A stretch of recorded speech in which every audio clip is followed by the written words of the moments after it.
Greetings, my healers, this is Nick Kentel, and welcome back to Pokémon Academy Life Forever. Now, as you know, in the last episode, the student council elections were a disaster, and Red became selectively mute, well, completely mute, thanks to Charon. You know, there were reasons why I kept saying fuck Charon, and now you know why. Ugh, poor Red. Anyway, let's get on with it. You are no longer you. And we're waking up. Oh, and it's the sad music from the first Pokemon Mystery Dungeon game. You wake up from a nightmare. It's the same old one. You barely register it anymore. You yawn, checking the time on your clock. It seems you've woken up early.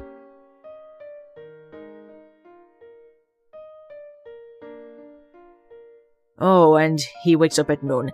And in case you're wondering who we're playing as, yes, these are the same Pokemon that Red has, but you're not playing as Red. Like it said, you are no longer you. Look who you're playing as. It's Ethan, see? Okay, look at his proficiencies, they're the same as Red's. But look at this. His patience is all the way to 69, wit 9, courage 2, knowledge 5, and charm -3. Wow. Poor Ethan has no charm.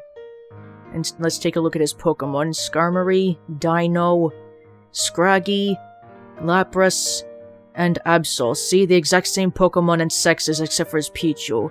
Now, let's look at this bag. No healing, Evo items, no Pokeballs, no battle items, and here are his miscellaneous items. An old picture, a first aid kit, a Pichu, there's his Pichu, and a GS Ball. What's a GS Ball? And look, these are his social. He only has relationships with 2 people, Professor Cherry and Red. Oh, look at Red. In complete shock. So Red has a relationship level with Ethan at level 4, but Ethan's relationship with Red is level 6. And look at what the relationship is. So, the player's relationship is what they are to the character. So, for example, Ethan is a student to Professor Cherry, yes? But look at this. Ethan is a wannabe with Red. You see, Ethan pretty much wants to be like Red, so he sees himself as a wannabe. Oh, poor guy. He pretty much has low self-esteem. And as we just learned, he wakes up from nightmares. He has nightmares, and, you know, he's pretty much depressed. According to TV tropes, he suffers from nightmares and depression. Anyway, let's get on with it. Well, relatively early. Still, it's a Sunday. It's not like you have anything going on. You slowly pull yourself out of bed. Your 4 roommates are gone, of course. It's so late in the day, it could only be expected. Of course, Ethan likes to sleep. Oh, Pichu's cry. Of course, Ethan likes to sleep in just like I do. I sleep in a lot. I'm always tired. Your little electric partner jumps into your bag as you swing it over your shoulder. You ponder what they might be serving in the cafeteria. Maybe they're still serving breakfast. You could get a late brunch or something. You yawn again, but a minor electric shock from your bag reminds you that you're not the only hungry one in the room right now. Just a little bzzzt from the cheek, of course. I hate how in the regular anime, the trainers, the Pokemon attack their trainers, like they're trying to be funny. It's not funny to me, it's just cruel. Like how Pikachu shocks Ash. Ugh, sick of that shit. Anyway, we're in the cafeteria. As you walk into the cafeteria, you hear a low, disgruntled murmuring sound echoing from your classmates. You ignore it, as no one looks at you. You find an empty table and sit down to eat by yourself, picking at some leftover waffles. It's only noon, but you already feel like you've wasted your entire day. You and me, Ethan. You decide to take a nap. Perhaps when you wake up, you'll feel more prepared to handle what comes next. See, this is what depression does to you. It makes people feel tired, and it gives people low self-esteem, which is what Ethan is suffering from. Anyway, 3 green question marks. Hey! You blarily blink the sleep out of your eyes as you look up and see a familiar girl standing over the table, glaring down at you. Are you just going to sleep there and pretend there isn't a big elephant in the room? What are we going to do? You raise an eyebrow at the girl. She seems to have some very strong feelings about something you aren't familiar with. It sounds like a whole lot of not your problem. You shrug and prepare to go back to sleep. Ethan! Whoa, what? What are we going to do? Oh, and Cotton Ball has started eating. Look, Leaf, I don't know what you're talking about, but I can't help you with whatever it is that's got you like this. And look, he finally got a name correct. Finally, Ethan. My name's Leaf, not Leaflet, and I thought you were like his best friend. Leaf, did you not hear him say your name correctly? He called you Leaf, not Leaflet.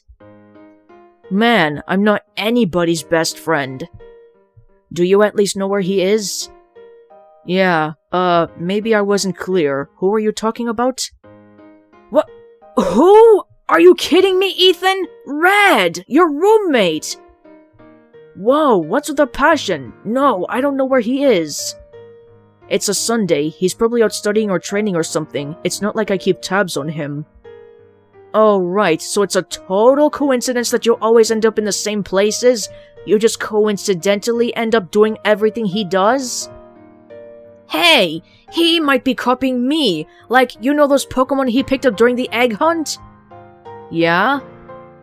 I already had their exact eggs in the incubator. My old neighbor sent them to me.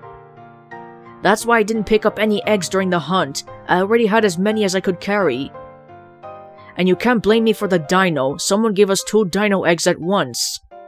Sure, why would your neighbor send you a bunch of eggs? She's a competitive breeder, and she dumps her breed checks on me. I don't know, but that's what she does, alright? Breed checks, that's a pretty harsh word.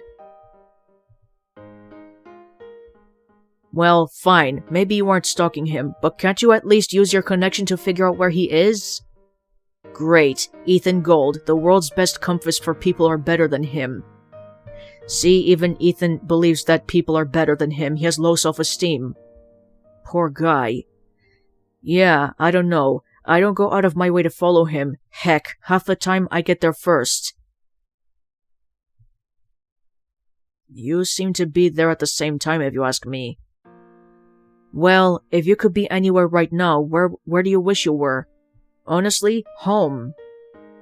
The first time I played this part of the game, I could tell that this was foreshadowing home. Ugh. Yeah, sorry. Why are you even asking? Don't you have his phone number? I do, but he's not answering his phone. I haven't been able to track him down all of today or yesterday. I gave him some space yesterday, but I thought we needed to talk today.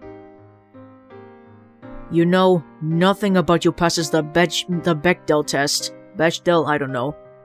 What? Nothing. Anyway, what's this about giving him space? Did something happen? What?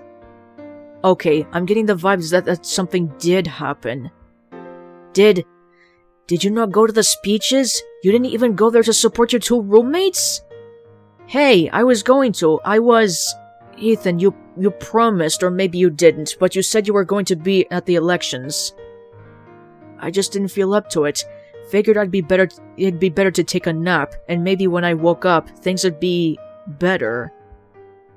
Oh, then someone should probably tell you what happened. Sounds like you're going to tell me some bad news that wasn't affecting me before just now. Can I opt out? Red has a power that makes people in Pokémon like him. That's how all his Pokémon listen to him, and how he got so many friends. Cotton Ball just trilled in the background. In case you heard, or if you didn't, never mind. That sounds hard to believe. How did you find out? How many people know? You're going to want to be sitting down for this. I am? Leaf tells you the details of the prior day's disastrous student council election. Wait, how did Ethan know Leaf's name if he never officially met her before? Well, they're on the battle team, of course. And they takes the same electives depending on what Red takes, but we didn't take the same electives as Leaf. Why?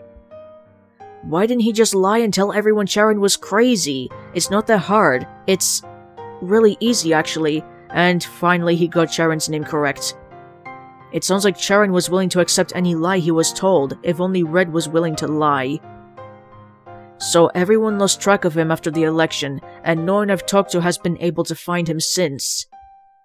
Well, sorry to disappoint, he wasn't there when I went to bed last night. Come to think of it, I don't think any of my roommates were, and I went to bed pretty close to curfew. We were meant to go into the city today. Crap, that's right, I was going to have a talk with Red about my theory. Damn, I remembered for half a second after I woke up, but I figured since he wasn't in the room that he'd cancelled on me. You didn't think to, I don't know, call him and see if your plans were still on? Red doesn't have Ethan's phone number and vice versa. What, you've never had someone ghost you for some meeting you set up but didn't actually want to do?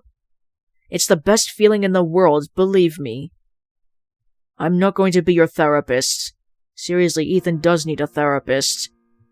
There should be some kind of therapy clinic near Kobukan or something. Hey, that's what my dad said. Ugh, he has 3 other roommates, right? Maybe one of them will know where he went. Wait, fine. I'll help you find him. Again, it's Sunday, so he could be anywhere. Dude's a massive socialite, as you've probably noticed by now. His game-verse counterpart is the opposite of that. Great, thanks. But, where to then? Well, you said you were meant to meet up in the city, right? Maybe he's out there? Without me? Sure, he went there to meet you because his phone's dead. It's unlikely, but it's the only lead I've got. Sure, I'm willing to try it. My back is starting to hurt, hold on. Okay, I propped up a pillow between my back and my chair, so I'm feeling better now. Anyway, you and Leaf make your way to the city. It's not long before you see a familiar face, though wearing an unfamiliar expression. Hey, Nate! Nardi? Hey, MC Squared, I'm kinda busy right now. I'm guessing these names are question marks because Ethan doesn't have relationships with these characters. Only with Professor Cherry and Red. Yeah, what are you doing? Looks to me like you're just looking at that statue, having a good conversation? I didn't... Elucidating. That's a gnarly word. Hold on, you were asking me questions about Tia, then you started asking me questions about Red. Aren't you Charon's roommate? Were you spying on Red for him? Tia? Who's that? No, I wasn't spying on... Okay, well, I was, but it wasn't for Charon. I didn't even know that Acehole was working for him. Really, you can't swear, Nate, it's asshole.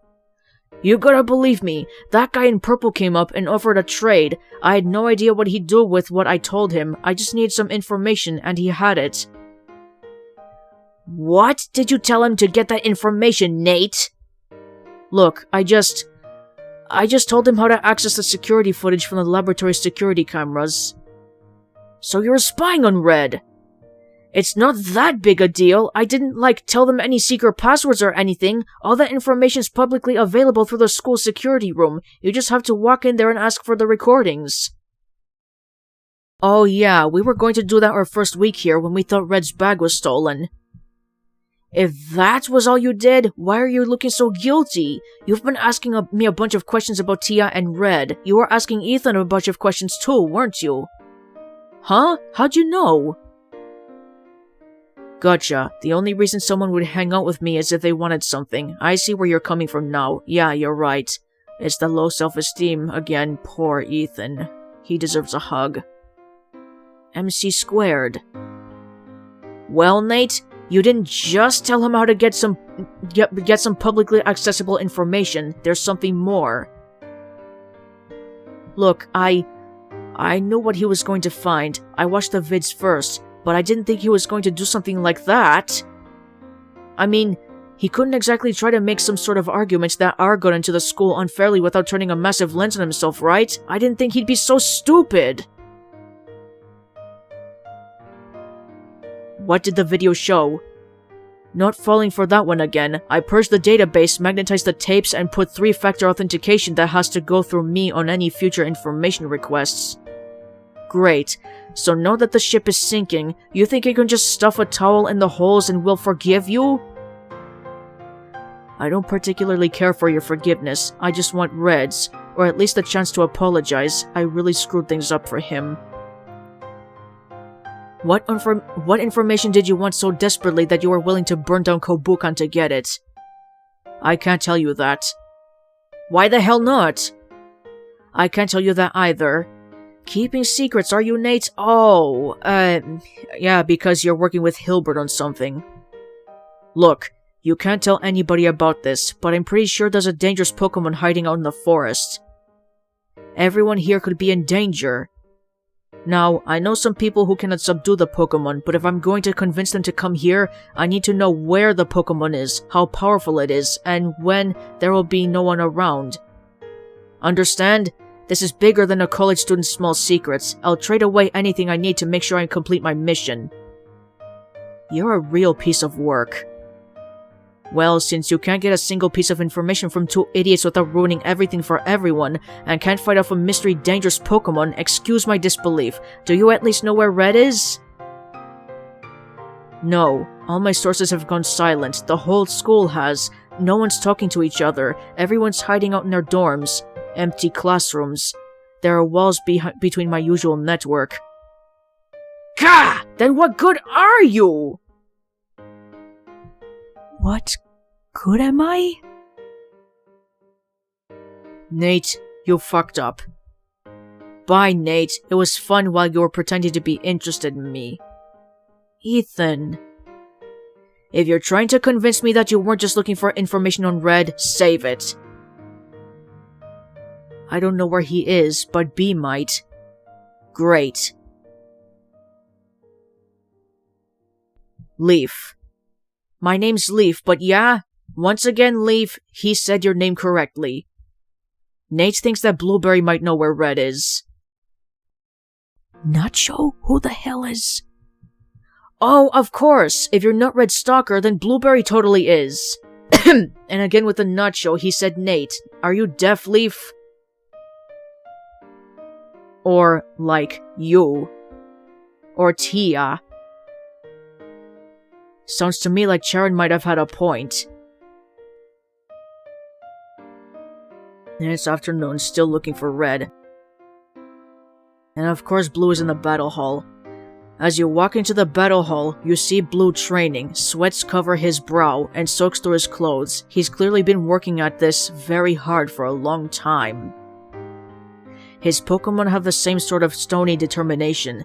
They all look tired, but they're moving through their paces, attacking, defending, and counterattacking with a resolute rhythm. Oh, I forgot to mention that Ethan's Pokémon are 1 level below Red's. Hey, Blueberry, You! You're the reason he went to the goddamn election! This is your fault! Hey, I didn't even go to the election! I'm not talking to you, I'm talking to Leaf. Oh. Yeah, that makes a lot more sense. Like, I was going to say I really didn't see a way you could blame me for this.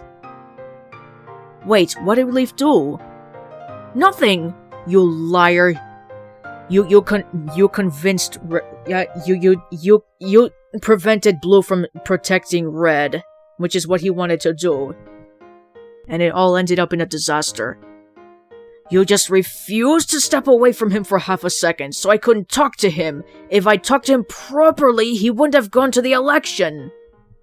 Bullshit. You could have told him not to go while I was there. What do you think I was doing? It's not like I could tell him in front of you that if you go, Charon will tell everyone about Phrenergy. What? Blue knew about Phrenergy the whole time. Nothing. No, you said Phrenergy.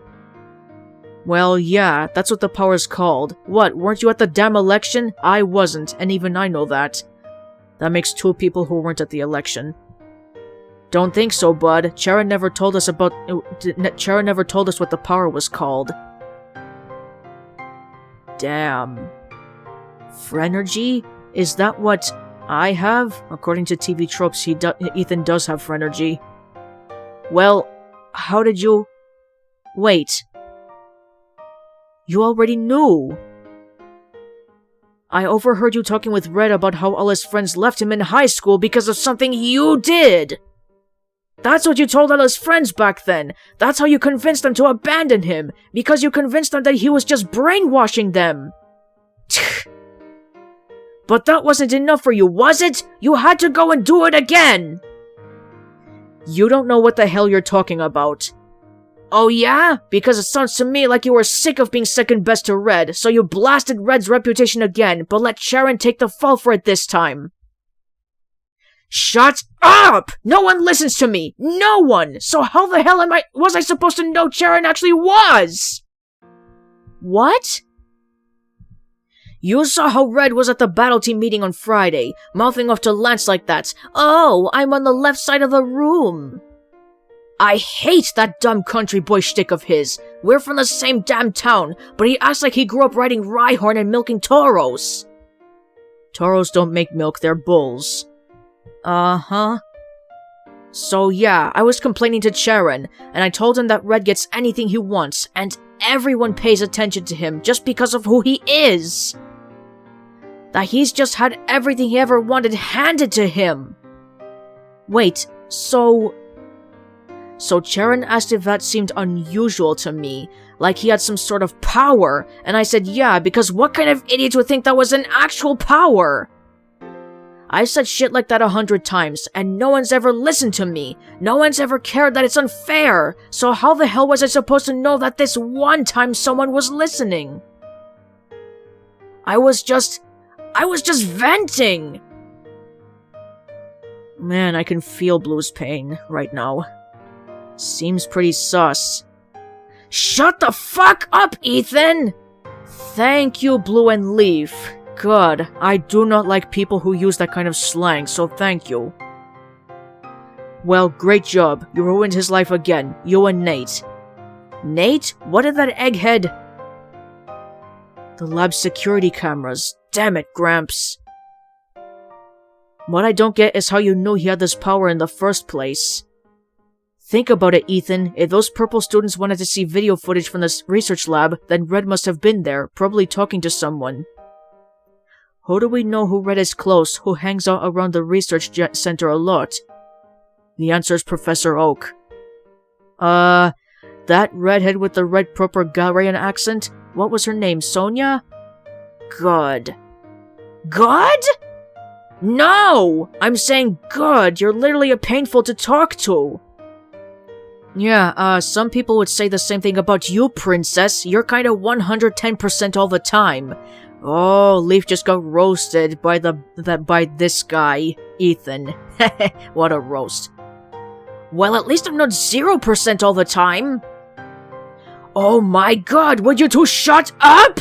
Yeah, Gramps told me, over and over and over, believe me.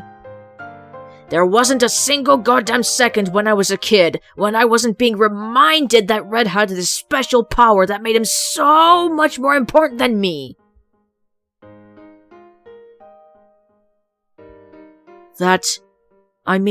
You're still an enormous douchebag, but... Can it? I don't need sympathy from Red's hanger-on and clone. Hanger-on. Don't worry, Red rejected Leaf. He has his eyes on you. He's waiting for you. Well, you're not getting it now. I was never offering it. Do you at least know where Red is? No, but he's probably with his other student council nerd friends. I bet they're all decorating the student council room right now. Are you serious? What? You seriously think Red, any of them, got elected? After Sabrina dropped her bombshell, there was a 20-minute riot in the auditorium. Lance had to step in to quiet everything. The only one of the student council hopefuls still on the stage by the time Lance stepped in was Jasmine, and I think she was 3 seconds away from fainting. Seriously? Yeah. Why are you so surprised? I'm not used to something actually going badly for Red, even with my screw-up, I figured. I can assure you, Mr. Oak, that this went very poorly for everyone involved. A third of the school's student population was involved in that nonsense. The news, I imagine, has spread to the other 2/3. And someone is going to have to clean up your messes. The school has already incurred 2 significant legal actions as a result of that catastrophe. Well, that's bad. I might have known that the first major crisis this year would be because of you and Red Blue. Hey! I just explained that! You just made an excuse. Take responsibility for your mistake. And Lance shut him down again. Advisor Lance. I cannot begin to describe how frustrated I am right now. Think very carefully about whether what you are about to say needs to be said. Do you know where Red is? I give good advice and the children just ignore it. No, I do not, but if he is intelligent, which there is not yet any evidence of, he'll make sure I do not know where he is for at least 1 week. Well, in the original demo, Red wasn't very intelligent. He was pretty much what the developers described a country bumpkin, but he's way more intelligent in this remake, which I'm happy about. Oh. But if I were to hazard a guess as to who might know, I would point you in the direction of Professor Oak. He seems to have a close relationship with the boy. Sadly closer than with his grandson. I imagine he sees something of interest in young Mr. Rose, though I can't imagine what. A fascinating gut flora, perhaps. Right, thank you, Advisor. Come on, Ethan, we're getting answers to this. Wait. Did Red freeze? Go completely silent while he was up there? Yeah. I didn't know him. Not really. Not until he got over it. But when we were kids, until we were 8 or so, he was silent. Huh? Not completely. He would sometimes yell, or grunt, or mutter something no one could hear. The doctor said he was perfectly fine. As far as they could tell, he just didn't see the need to talk. The one time I heard him say anything, it was "words are unnecessary." So you've got an idea of the kind of kid he was. That's a reference to "words are unnecessary." That's a reference to Pokémon Master ZX. I've seen the clip of Red talking. Anyway, that's when Gramps got bored of his current project and decided that curing Red would be Anyway, that's when Gramps got bored of his current project and decided that curing Red would be a great way to spend my lifetime. How did he do it? I don't know, but sometimes I wish he hadn't. Now you can't get Red to shut up! Hey, when you find Red, tell him to find me, huh? I'll be right here. I'm not going to stop training till I see his ugly mug, and I can beat it in for being a hard-headed dumbass again. We need to see your grandfather, then. Yeah, smell ya later. I don't really see the point of me being in this scene. I think Ethan broke the 4th wall. So now we're going to the research center to talk to, Blue's neglectful grandfather. Professor Oak. Oh? Oh yes, Miss Green. I'm sorry, Miss Green, but my office hours are closed. Please come back tomorrow after class. Wait! It's about Red! I feared as much. Please, Professor, tell us everything. Well, Professor Oak? I suppose this data is irretrievably corrupted. I certainly won't be publishing any more, so I will answer 3 questions. What? Only 3 questions? I've recently spent the better part of 2 decades working towards an academic dead end. It's only the promise of the Meteor Project that you don't find me collapsed in my office, smelling strongly of whiskey. So, Professor Oak is an alcoholic. My time for now is still valuable.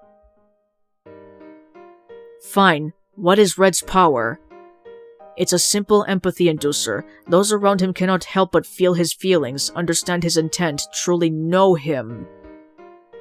I named his power Phrenergy, a kind, humble name. I believe that it could revolutionize our understanding of humanity's bonds and our bonds with Pokémon. I did not consider that the feelings of those affected would be as strong as they are. As you have seen, in this world, there are many who consider being asked to show empathy a direct attack.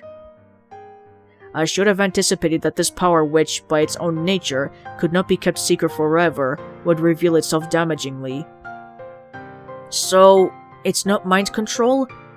Not at all. It is kindness, pure, concentrated, unconditional kindness, which naturally is an enormous threat to the way of things. So, he wasn't mind controlling me? The reason I liked him so much is because he, wanted that? Well, I cannot speak to the specifics of your particular case, but if you had a fondness for him, it's very likely he had a fondness for you too. Platonic fondness. Knew it! Platonic, Leaf. Alright, I'm happy. Ethan, you can ask your questions now. Huh? You asked 3. Sure, but you said we can both ask 3. No, I didn't. Didn't you? No? Yes. Yes? Well, if you insist. Ethan, go ahead. Nice one. Tricking Professor Oak like that. Nice one, Leaf. Gaslighting an old man, nice. All you gotta do is now gatekeep and girl boss. Are you going to complain or ask your questions? Oh, don't think I can't do both. I am quite the multitasker. Professor Oak, hey. I don't think we've ever met before, but, Professor Cherry has told me a lot about you. She really respects you. We'll see if that's the case this afternoon. I believe we teachers are meant to have a meeting to discuss the events of the student council election. Oh, when I think that I encouraged all my students to go there. Right, here's my question. Red and I, end up in the same place, doing the same thing, making the same decisions. Is that, a side effect of Phrenergy? No. Oh. Is there, even a chance? You're wasting your questions, Ethan. No. At its most powerful, Phrenergy might influence something to follow a wielder, given the bonds of trust inherent in such a thing. But what you're describing, a persistent systematic coping effect, is outside the realm of the Phrenergy I've studied. Well, that's a dead end.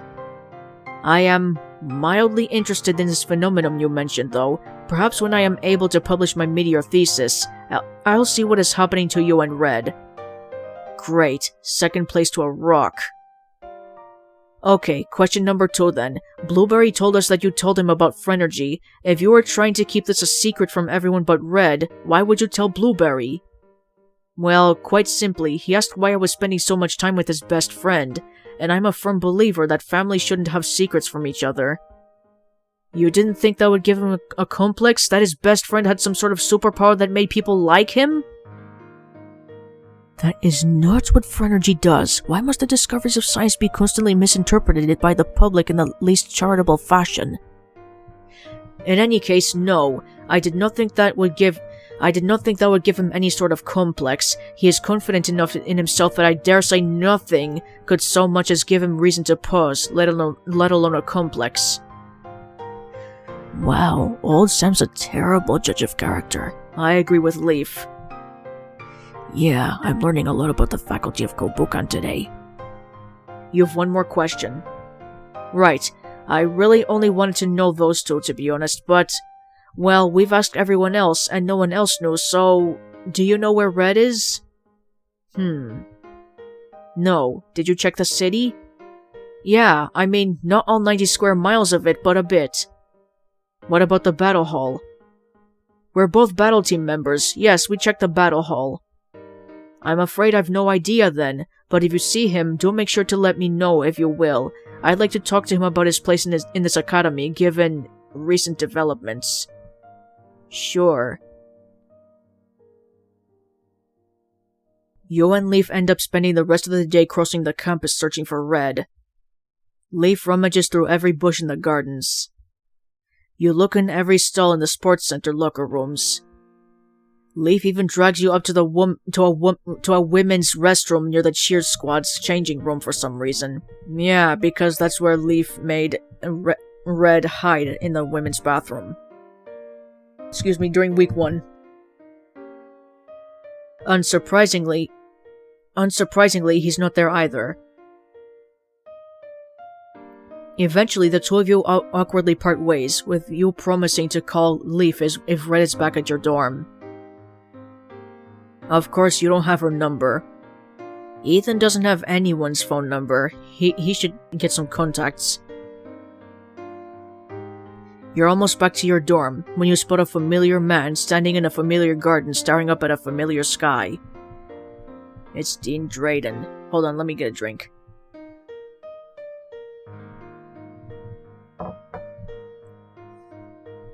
Tap water from my flamingo mug, that hits a spot. Dean? Mr. Gold. Are you alright? It breaks my heart, Mr. Gold. One day you're all children, fresh-faced and excited to face the world. And the next, you're men and women in a war of survival, against the world, against each other, against yourselves. But the stars still shine for you. Oh, they still shine for you, there's no doubt about that, but do they shine for me? Is there something I could have done differently? I disallowed faculty from attending the elections with the thought that you would be more free, more honest about your thoughts and desires without the administration breathing heavily down your neck. Was that a mistake? Was I, Drayden, meant to anticipate the cruelty of men who believe themselves to be on the side of truth? I couldn't say, sir. No, I don't think anyone could, pardon my ruminations.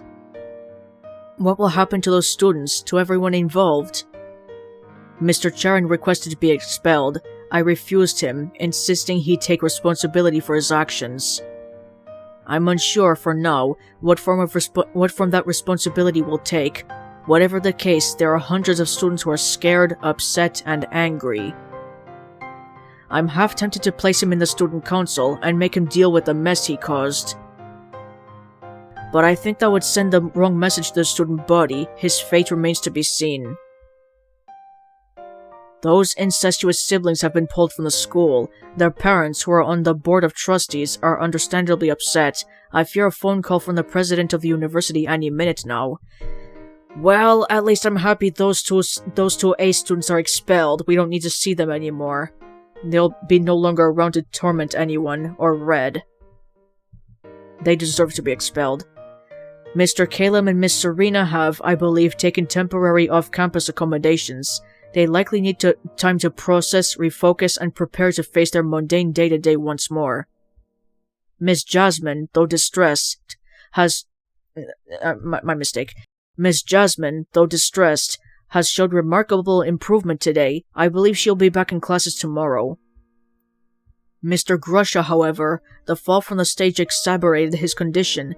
I do hope that he recovers quickly, but his doctor recommended he spend a bit more time in the infirmary. Given the extraordinary circumstances, I've asked the previous student council to remain on board for as long as they are willing. I was never fond of them. A slacker who was elected purely through popularity, a woman who demanded irrational massive sweeping changes to our very academic system, and then a third sensible fellow neither of the other to listen to. But, at the very least, they managed to avoid getting into a fight on stage that caused the entire student body to turn against itself. I truly didn't think that was a positive quality I should have commended them for last year. And, well, as for Mr. Rose, I suppose I needn't tell you what's happened to him. I tried to stop him, but, whereas Charon, at least, I could cow into following my will, it felt like there was no force of nature, no man or beast that could move Red from his path. Wait, what? I've been trying to figure out where Red went all day! Oh. This is exceedingly painful for me to tell you, then. What? What do you mean, Dean? Ethan. Last night, almost exactly 24 hours ago, Red visited me in my office. He didn't say a word, but he held with him a piece of paper. Wait. Ethan. Red Rose dropped out of Kobukan.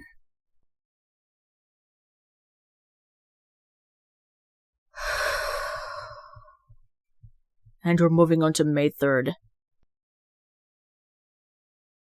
So, there's something I would like to shortly discuss. So, you know how, Ethan said said to Leaf that he would like to be home after Leaf asked him where he would like to be, and he said, honestly, home. I knew that the first time I played that part of the game, I knew it was foreshadowing. I know Red would drop out of Kobukan. I had the feeling that he would have gone back to Palatine. Oh my god. Poor Red. But I updated this game somewhere in October to week 5, so I know how it goes from now on. And yeah, it says you are no longer you. We play as the next character. But I'm going to stop right here. So thank you, my healers, for joining me on this adventure. Feel free to give this video a like, and I'll see you in the next one. And don't get on my bitter side.